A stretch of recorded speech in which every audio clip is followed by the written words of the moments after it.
ओम शांति, ओम शांति, ओम शांति।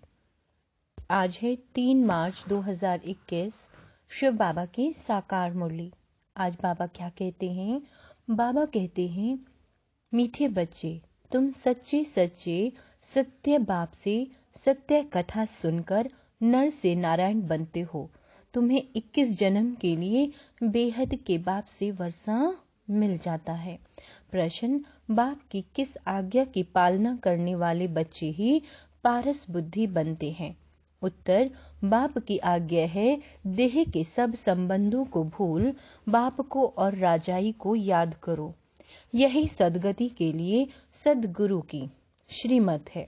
जो इस श्रीमत को पालन करते हैं अर्थात देही अभिमानी बनते हैं, वही पारस बुद्धि बनते हैं। गीत है, आज अंधेरे में हैं हम इंसान।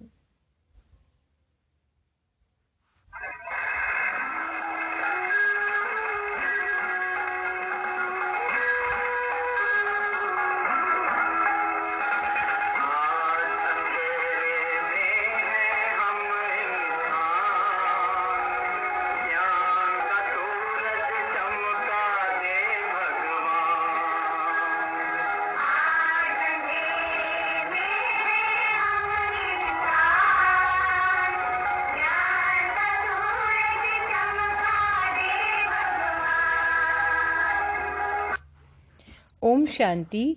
यह कलयुगी दुनिया है, सब अंधेरे में है। यही भारत सोचरी में है था। अब यह भारत स्वर्ग था। जब यह भारत स्वर्ग था, यही भारतवासी जो अब अपने को हिंदू कहलाते हैं, वह असुल देवी देवता थे। भारतवासी स्वर्गवासी थे। जब कोई धर्म नहीं था, एक ही धर्म था, स्वर्ग, बैकुंठ, बहिष्यत, हेवन, यह सब भारत के नाम थे। भारत प्राचीन, पवित्र, बहुत बहुत धनवान था। अभी तो भारत कंगाल है, क्योंकि अब कलयुगी है। वह सतयुग था। तुम सब भारतवासी हो। तुम जानते हो हम अंधियारे में हैं। जब स्वर्ग में थे तो सोझरे में थे। स्वर्ग के राज राजेश्वर, राज राजेश्वरी लक्ष्मी नारायण थे। उनको सुखधाम कहा जाता था। नए नए आते हैं तो बाप फिर समझाते हैं, बाप से ही तुमको स्वर्ग का वर्षा लेना है, जिसको जीवन मुक्ति कहा जाता है।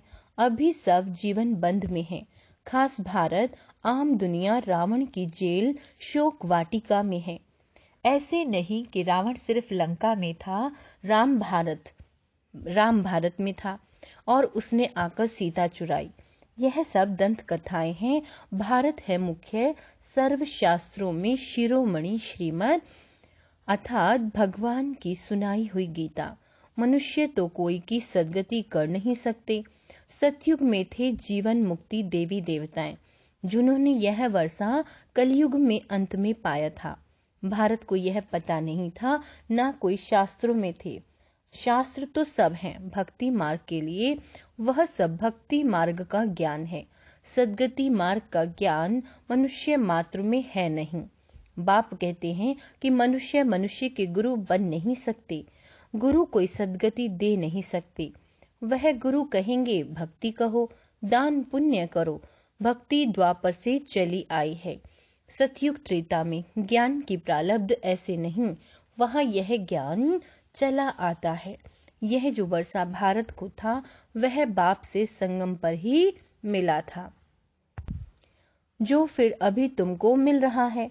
भारतवासी नरकवासी महान दुखी बन जाते हैं, तब पुकारते हैं, हे पतित पावन, दुख हरता सुख करता। किसका?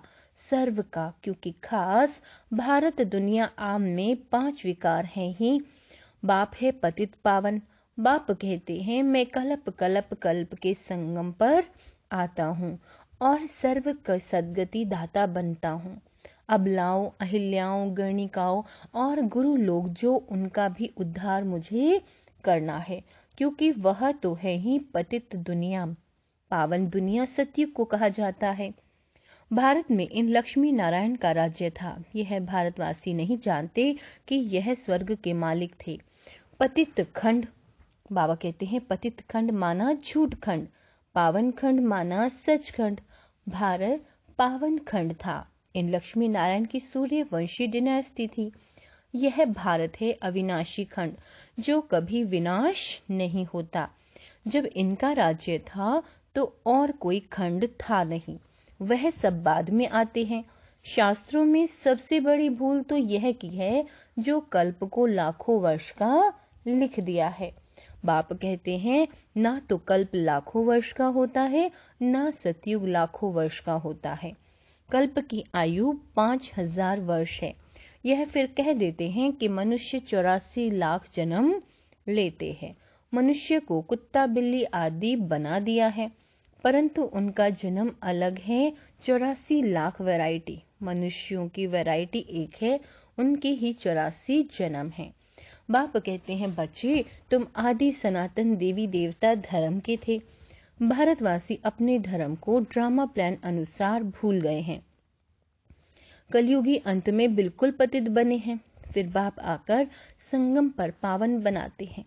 इनको कहा जाता है दुख धाम, फिर पाठ सुख धाम में होगा। बाप कहते हैं हे बच्चों, तुम भारतवासी ही स्वर्गवासी थे, फिर तुम 84 जन्मों की सीढ़ी उतरते हो। सतो से रजो तमो में जरूर आना है।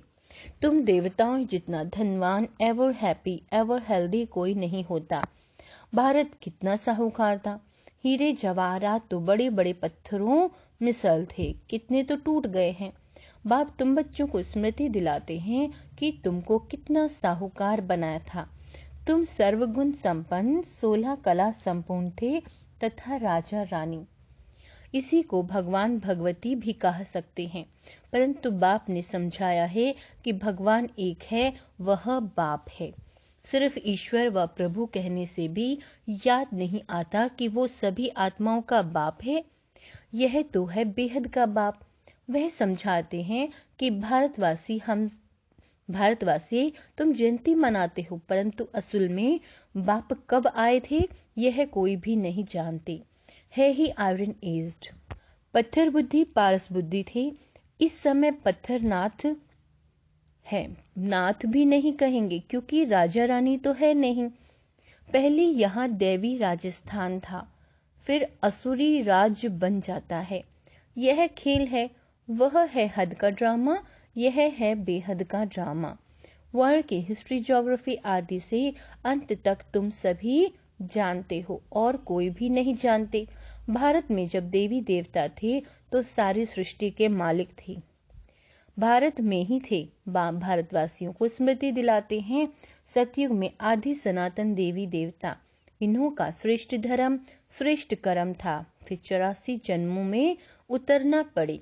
यह बाप बैठ कहानी सुनाते हैं कि अब तुम्हारे बहुत जन्म के अंत का जन्म है।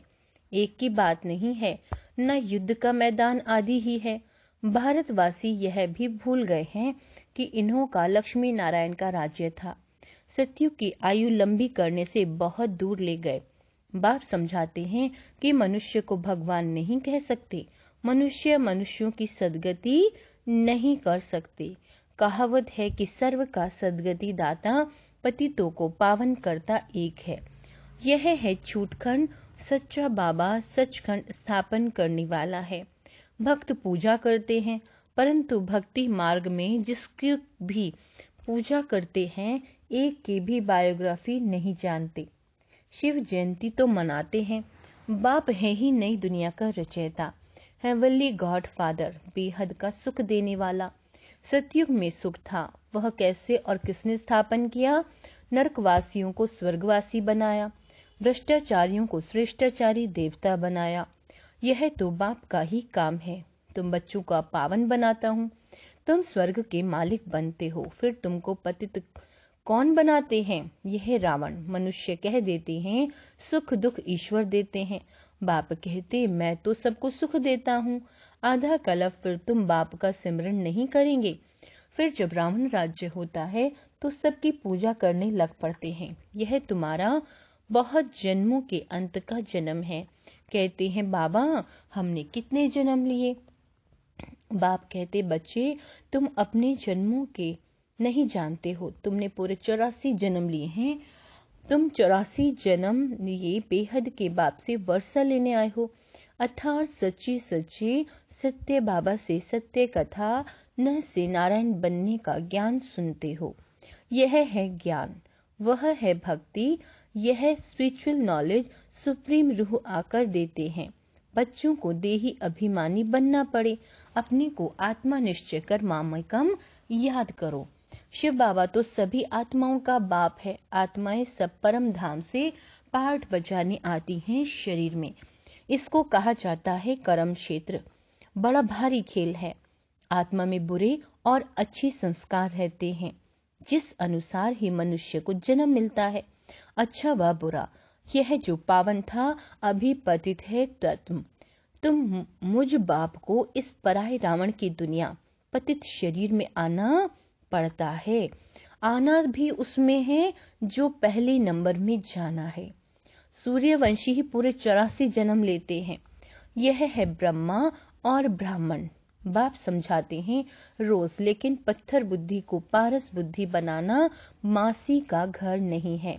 हे आत्माएं, अब देही अभिमानी बनो। हे आत्माएं, एक बाप को याद करो और राजाई को याद करो। देह के संबंधों को छोड़ो तो पारस बुद्धि बन जाएंगे। मरना तो सबको है, सबकी अब वानप्रस्थ अवस्था है। एक सद्गुरु बिगड़ सर्व का सद्गति दाता कोई हो नहीं सकता। बाप कहते हैं, हे भारतवासी बच्चों, तुम पहले पारस बुद्धि थे। गाया हुआ है कि आत्मा परमात्मा अलग रहे। तो पहले पहले तुम भारतवासी देवी देवता धर्म वाले आए हो और धर्म वाले पीछे आए हैं, तो उन्हों के जन्म भी थोड़े होते हैं। सारा सृष्टि का झाड़ कैसे फिरता है, वह बाप बैठ समझाते हैं जो धारणा कर सकते हैं। उसके लिए बहुत सहज है। आत्मा धारणा करती है पुण्य आत्मा और पाप आत्मा, तो आत्मा बनती है। तुम्हारा अंतिम 84वां जन्म है। तुम वानप्रस्थ अवस्था में हो। वानप्रस्थ अवस्था वाले गुरु करते हैं मंत्र के लेने के लिए। तुमको अब बाहर का मनुष्य गुरु करना नहीं है। तुम सभी का मैं बाप टीचर सतगुरु हूँ। मुझे कहते ही हैं, हे पतित पावन शिव बाबा। अभी स्मृति आई है, सभी आत्माओं का एक बाप है। आत्मा सत्य है, चैतन्य है, क्योंकि अमर है। सभी आत्माओं का पाठ भरा हुआ है। बाप भी सत्य चैतन्य है। वह मनुष्य सृष्टि का बीज रूप होने के कारण कहते हैं कि सारे झाड़ के आदि मध्य अंत को जानता हूँ, इसलिए मुझे नॉलेजफुल कहा जाता है। तुमको भी सारी नॉलेज है कि बीज से झाड़ कैसे निकलता है। झाड़ बढ़ने में तो टाइम लगता है। बाप कहते हैं कि मैं बीज रूप हूँ। अंत में सारा झाड़ जड़ जड़ीभूत अवस्था को पाता है। अभी देखो, देवी देवता धर्म का फाउंडेशन है नहीं, प्राय लोप है। जब देवी देवता धर्म गुम हो जाता है, तब बाप को आना पड़ता है। एक धर्म की स्थापना कर बाकी सबका विनाश करा देते हैं। प्रजापिता ब्रह्मा द्वारा बाप स्थापना करा रहे हैं आदि सनातन देवी देवता धर्म की। तुम आए हो भ्रष्टाचारी से श्रेष्ठाचारी देवता बनने। यह ड्रामा बना हुआ है, इनकी एंड नहीं होती। बाप आते हैं, आत्माएं सब ब्रदर्स हैं, मूल वतन में रहने वाली, जो उस एक बाप को सब याद करते हैं। दुख में सिमरन सब करें। रावण राज्य में दुख है, यहाँ सिमरन करते हैं तो बाप सर्व का सदगति दाता एक है, उनकी महिमा है। बाप न आए तो पावन कौन बनाए। क्रिश्चियन, इस्लामी आदि जो भी मनुष्य हैं इस समय सब तमो प्रधान हैं। सभी को पुनर्जन्म जरूर लेना है। अभी पुनर्जन्म मिलता है नरक में। ऐसे नहीं कि सुख में चले जाते हैं, जैसे हिंदू धर्म वाले कहते हैं कि स्वर्गवासी हुआ तो जरूर नरक में था ना। अभी स्वर्ग में गया, तुम्हारे मुख में गुलाब। जब स्वर्गवासी हुआ तो उसको नरक के असुरी वैभव क्यों खिलाते हो। पितृ खिलाते हैं ना। बंगाल में मछली अंडे आदि खिलाते हैं। अरे उनको यह सब खाने की क्या दरकार है, वापस कोई जा नहीं सकता। जबकि पहले नंबर वालों को 84 जन्म लेना पड़ता है। इस ज्ञान में कोई तकलीफ नहीं है। भक्ति मार्ग में कितनी मेहनत है। राम राम जपते रोमांच खड़े हो जाते हैं। यह सब है भक्ति मार्ग। यह सूर्य चांद आदि रोशनी वार करने वाले हैं। यह देवता थोड़े ही हैं। वास्तव में ज्ञान सूर्य, ज्ञान चंद्रमा, ज्ञान सितारे यहाँ की ही महिमा है। अच्छा, मीठे मीठे सिक्के लदे बच्चों प्रति माता पिता बाप दादा का याद प्यार और गुड मॉर्निंग। रूहानी बाप की रूहानी बच्चों को नमस्ते। हम रूहानी बच्चों के रूहानी बाप दादा को याद प्यार, गुड मॉर्निंग और नमस्ते मीठे बाबा। धारणा के लिए मुख्य सार। इस अंतिम जन्म में 84वें जन्म में कोई भी पाप कर्म विकर्म नहीं करना, पुण्य आत्मा बनने का पूरा पूरा पुरुषार्थ करना है, संपूर्ण पावन बनना है। दूसरा, अपनी बुद्धि को पारस बुद्धि बनाने के लिए देह के सब संबंधों को भूल देही अभिमानी बनने का अभ्यास करना है। वरदान, कंपनी और कंपेनियन को समझकर साथ निभाने वाले श्रेष्ठ भाग्यवान भव। ड्रामा के भाग्य प्रमाण, आप थोड़ी सी आत्माएं हो जिन्हें सर्व प्राप्ति कराने वाली श्रेष्ठ ब्राह्मणों की कंपनी मिली है। सच्चे ब्राह्मणों की कंपनी चढ़ती कला वाली होती है। वे कभी ऐसी कंपनी संग नहीं करेंगे जो हारती कला में जाए। जो सदा श्रेष्ठ कंपनी में रहते हैं और एक बाप को अपना कंपेनियन बनाकर उनसे ही प्रीत की रीत निभाते हैं, वही श्रेष्ठ भाग्यवान हैं। स्लोगन, मन और बुद्धि को एक ही पावरफुल स्थिति में स्थित करना, यही एकांतवासी बनना है। अच्छा, ओम शांति।